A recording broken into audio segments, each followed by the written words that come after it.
Partenza ancora l'errore di Blera. Numero 2 Blera Così si squalificato. avvantaggia all'interno Bonita Alter che conquista la testa, ha sbagliato anche Baghera LZ. Numero 4 E in seconda posizione dovrebbe Baghessa essere LZ squalificato. Se non andiamo errati.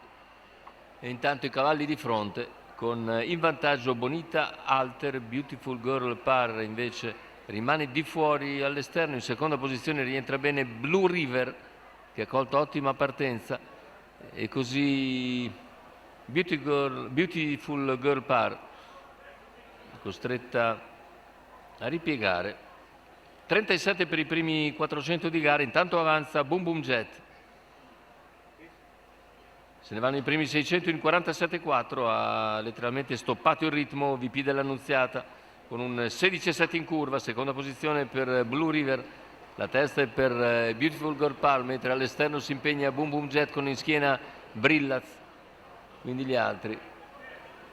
Intanto 1-2,5 per i primi 800 di gara. Bonita Alter continua a comandare la gara e a portare a spasso la compagnia. Numero 5 Beauty Min squalificato. Chilometro in 1,18. Seconda posizione per Blue River che ha in schiena Beautiful Girl Par. Siamo ora a 500 scarsi dal palo con Bonita Alter che controlla la situazione. Numero 7 Brendax squalifica anche squalificato. per Brendax, serie di rotture in questa corsa, mentre Bonita Alter è ora richiesta. Prende vantaggio comunque a 2 lunghezze di margine su Blue River che è in seconda posizione. Intanto cala leggermente Boom Boom Jet, ultimi 100 metri di gara con Bonita Alter che è in vantaggio e nel finale viene a vincere su Boom Boom Jet che si riprende bene, e al terzo finisce ancora il numero 9 Blue River. 1,17 netto e seconda vittoria a seguire per Bonita Alter, VP dell'Annunziata in sediolo, che bissa così il successo, questa volta come guidatore.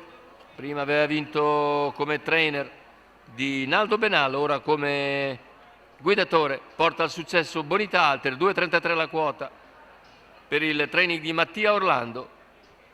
Al secondo posto finisce un cresciuto Boom Boom Jet, mentre al terzo Blue River che aveva colto ottima partenza dalla seconda linea.